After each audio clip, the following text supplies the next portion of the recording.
ओम शांति। आज की तारीख है 11 नवंबर 2021। प्रातः मुरली बाप दादा मधुबन से बोले, मीठे बच्चे, यही पढ़ाई है जो तुम्हें नर से नारायण, नारी से लक्ष्मी बनाती है। इसीलिए पढ़ाई पर बहुत बहुत ध्यान देना है।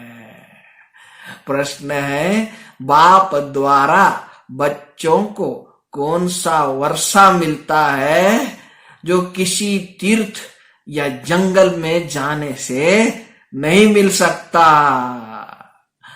उत्तर है, बाप द्वारा बच्चों को सुख शांति संपत्ति का वर्षा मिलता है जो कभी भी नहीं मिल सकता।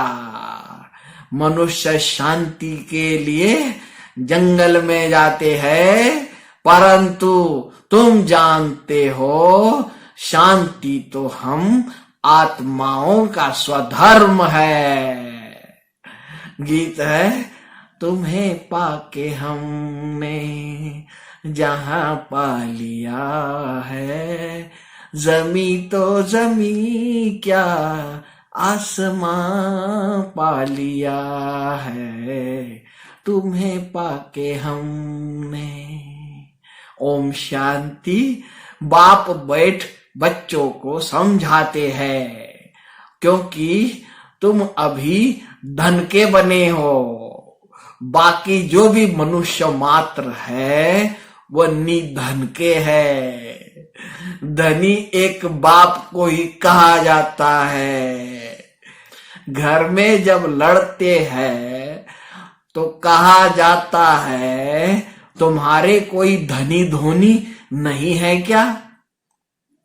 अभी सारी दुनिया के मनुष्य मात्र लड़ते झगड़ते रहते हैं, एक दो का खून भी कर देते हैं। बाप ही आकर समझाते हैं, यह काम तो महाशत्रु है जिससे सभी आदि मध्य अंत दुख पाते हैं।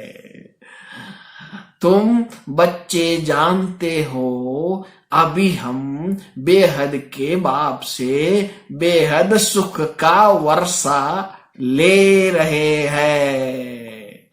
मनुष्य भल कहते हैं हमको शांति चाहिए, परंतु शांति क्या है, कहाँ से मिलती है? क्या जंगल में जाने से शांति मिलेगी? सुख शांति कब और कहाँ देते? तीर्थ पर किस लिए जाते, यह भी कोई जानता नहीं है।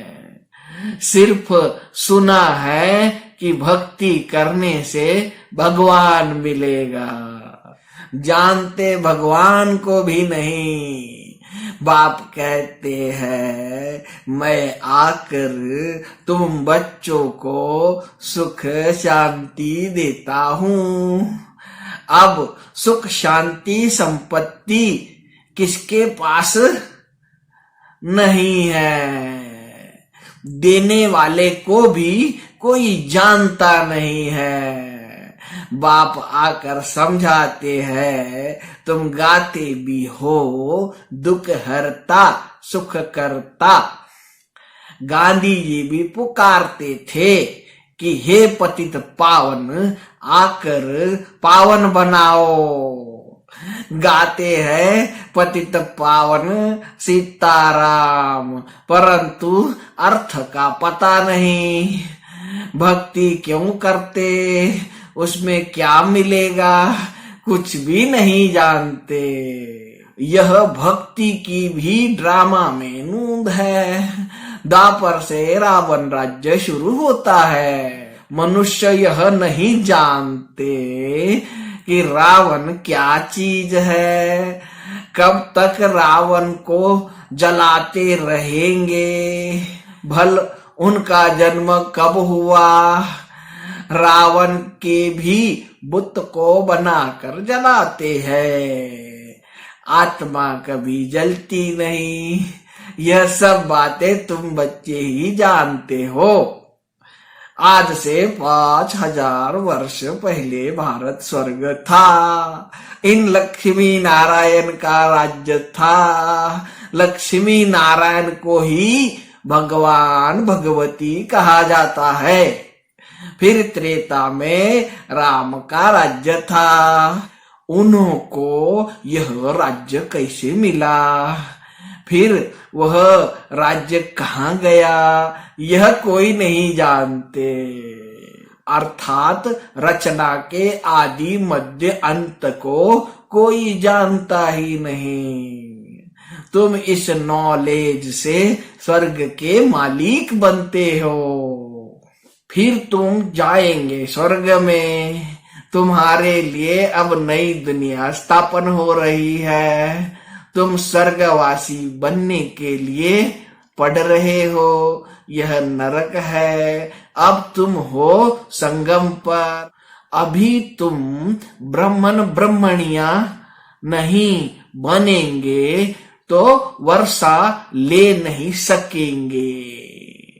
वर्षा ब्राह्मण को मिलता है जो एक बाप के सिवाय और कोई देहधारी को याद नहीं करते हैं। बाकी कुछ ना कुछ सुना तो प्रजा में आ जाएंगे।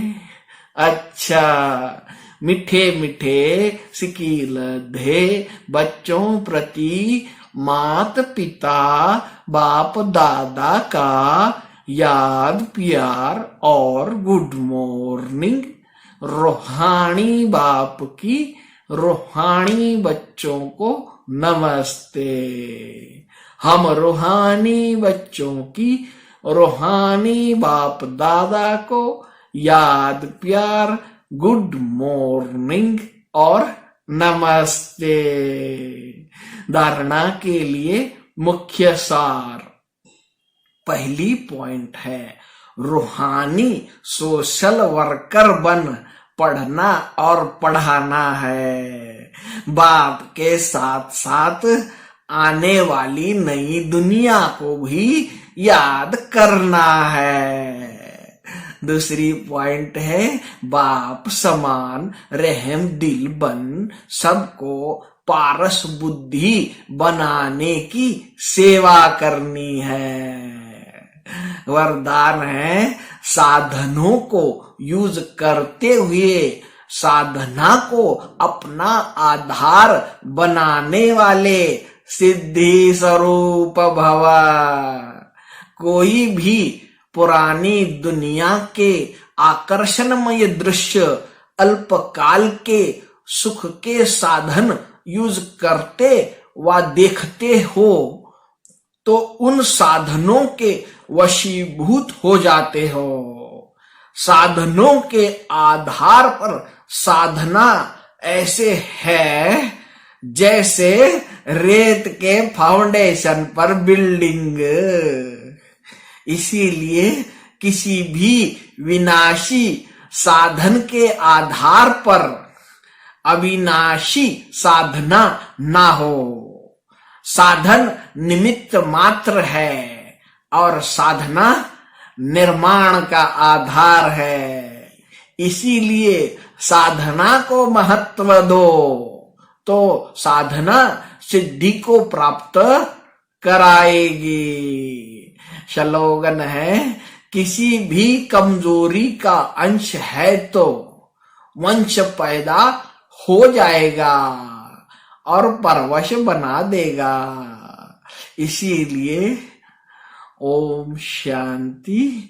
सभी मीठे मीठे प्यारे प्यारे भाइयों तथा बहनों को प्यार भरा ओम शांति।